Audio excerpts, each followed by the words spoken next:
दोस्तों नमस्कार। IIBF के जो हमारा सीरीज एक चल रही थी जिसमें कि हम आपको IIBF के बारे में जानकारी दे रहे थे, उसकी बुक्स आप कैसे खरीद सकते हैं, सेंटर कैसे देख सकते हैं, ये सारा कुछ हमने अपने 4 वीडियो में बताया हुआ है फीस स्ट्रक्चर के बारे में। अब बात करते हैं कि बहुत सारे लोगों को अभी भी एग्ज़ाम के नाम पर डर लगता है क्योंकि उन्होंने पढ़ाई 2 साल, 5 साल, 10 साल पहले छोड़ दी थी। कुछ तो 60-70 साल की एज के लोग काम कर रहे हैं, मतलब उन्होंने पढ़ाई कितने साल पहले छोड़ी होगी। तो उनके बराबर ये प्रश्न आ रहे थे कि सर हमको पढ़ाया क्या जाएगा? एक्चुअली इसका सिलेबस क्या होगा? तो मुझे लगा कि एक सिलेबस पर ही आपसे चर्चा कर ली जाए। हालाँकि मैंने बुक्स की लिंक अपने वीडियो के डिस्क्रिप्शन में दी है, आप अमेज़न पे जाके वो बुक खरीद सकते हैं। वो बुकों की लिंक हमने अपने वीडियो के डिस्क्रिप्शन में दी है, हिंदी, अंग्रेजी, गुजराती, मराठी, उड़िया अलग-अलग लैंग्वेज की हैं। फिर भी इनका क्या सिलेबस है, वो आप चाहें तो इस पर देख सकते हैं। तो इसमें जो ट्रेनिंग होगी, कितने मिनट या घंटे की आपको ट्रेनिंग दी जाएगी, किस टॉपिक पर कितना आपको पढ़ाया जाएगा, वो हम इस वीडियो में डिस्कस कर लेते हैं। मैंने आपको पहले भी बताया था कि जो IIBF का एग्ज़ाम है वो 2 कैटेगरी में रखा गया है, एक है बेसिक और एक है एडवांस। नॉर्मली जो हमारे APS संचालन करने वाले भाई हैं किसी भी प्राइवेट कंपनी के, उनको बेसिक कोर्स लेना है और उनके हिसाब से बेसिक चीज़ में क्या-क्या पढ़ाया जाएगा, वो हम यहाँ पर देख पाएंगे। तो ये जो सिलेबस मैं आपको दिखा रहा हूँ, इसको देख के आपको समझ में आ जाएगा कि आपको क्या सिलेबस है, क्या पढ़ाया जाएगा और इनसे संबंधित ही प्रश्न आपको क्वेश्चन में एग्ज़ाम सेंटर में पूछे जाएंगे और उनका ही आपको जवाब देना पड़ेगा। तो आप स्क्रीन पर देखिए, सबसे पहले तो अगर हम बात करें कि आपका जो पहला टॉपिक है, मतलब डे 1 इन्होंने रखा है कि 4 दिन की कम से कम अगर हम यहाँ पर क्लास दे रहे हैं आपको, तो डे 1 में आपका पहला जो सेशन होगा उसमें structure of Indian banking and type of bank पढ़ाया जाएगा। अब इसका मतलब क्या है? जनरली आपने भी सुना होगा कि जैसे public sector bank, private sector bank, आजकल अपन देखें तो पेमेंट बैंक आ रहे हैं। तो इस प्रकार से जो बैंक हैं, RBI है, उनके बारे में पूरी आपको जानकारी दी जाएगी। इसके बाद आपके सामने various deposit scheme and other scheme के बारे में बताया जाएगा। जैसे कि हम बैंकों में जाते हैं तो वहाँ पर RD करते हैं, FD करते हैं, NSC करते हैं। तो ये सारी जो जानकारी है वो आपको दिया जाएगा कि इन पर रेट ऑफ इंटरेस्ट कैसे कैलकुलेट होता है, कितने समय के लिए होती है, क्या क्या बेनिफिट हो सकते हैं, कब हम इनको क्लोज कर सकते हैं, ये सारी जानकारी आपको यहाँ पर दी जाएगी। इसके बाद account opening, on boarding process, KYC mechanism and operation, ये आपको यहाँ पर पढ़ाया जाएगा कि अकाउंट ओपनिंग अपन को किस तरह से करना है, KYC वगैरह किस तरह से होती है, और भी इसका मतलब डिटेल में जाके जो पहलू होगा वो यहाँ पर आपको समझाया जाएगा। यहाँ पर सबसे बड़ी बात आती है ग्रीवेंस की। इसका मतलब एक्चुअली एक प्रकार से हो सकता है शिकायतें। जब बैंकिंग में आप देखते होंगे कि कस्टमर की बहुत सारी शिकायतें होती हैं, कभी उनके ओवरचार्ज हो गए, कभी उनकी पासबुक नहीं आई, कभी उनका खाता बंद हो गया, या और भी अलग अलग प्रकार की जो शिकायतें होती हैं, तो उसको हम किस प्रकार से देखेंगे, बल्क में हम किस प्रकार से इसको सॉल्यूशन कर सकते हैं, इसके बारे में आपको यहाँ पर बताया जाएगा। क्योंकि बात शिकायत अकेले की नहीं है कि कस्टमर ने शिकायत करी तो हमको समाधान क्या देना है, हमको उससे डील भी करना है, हमको पेशेंसफुली कैसे उससे बात करना है, उसको उसकी प्रॉब्लम के बारे में भी बताना है, साथ ही उसका सल्यूशन भी देना है। तो ये सारी चीज़ें आपको यहाँ पर बताई जाएगी।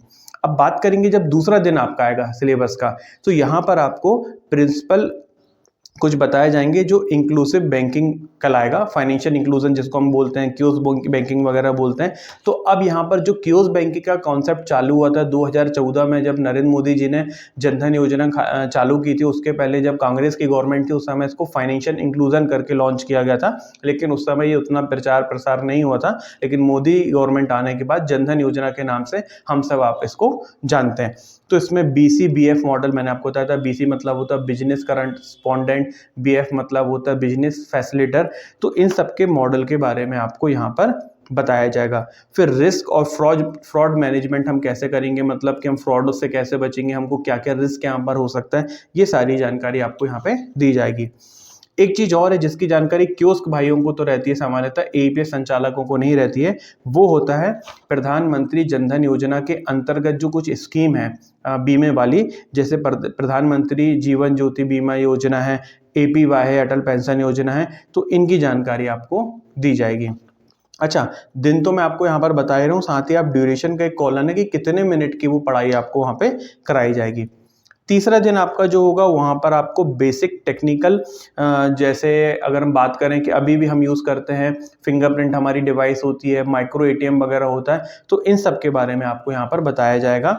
और कौन कौन सी डिवाइसेस जो हैं कनेक्टिविटी के लिए यूज़ होती हैं। अब तो नेट बहुत आसान हो गया, लेकिन अगर हम आज से 6 साल 7 साल पहले की बात करें तो कुछ ब्रांचेस ऐसी होती थी जहाँ पर ब्रॉडबैंड नहीं होती थी, बैंकों का सिस्टम ब्रॉडबैंड से चलना है, तो उनको किस प्रकार से कनेक्टिविटी दी जाती थी, वो सारा कुछ आपको यहाँ पर पढ़ाया जाएगा। डिजिटल बैंकिंग के प्रोडक्ट आपको यहाँ पर पढ़ाए जाएंगे। डिजिटल बैंकिंग आजकल आप देख ही रहे हैं, यही ज़्यादा चल रहा है। फिर उसके बाद है कम्युनिकेशन एंड फाइनेंशियल काउंसलिंग। इसके अंतर्गत आपको अपने कस्टमर में जो जागरूकता फैलानी रहती है, जैसे कई बार टीवी में भी हम लोग ऐड देखते हैं, केबीसी के दौरान हमको अमिताभ बच्चन जी भी बीच बीच में कुछ चीज़ें आरबीआई के बारे में बताते हैं, फ्रॉड के बारे में बताते हैं। तो ये जानकारी हमको अपने कस्टमर को कैसे डिलीवर करनी है, अवेयरनेस लानी है, कस्टमर को बताना है, ये सारा कुछ यहाँ पर बताया जाएगा।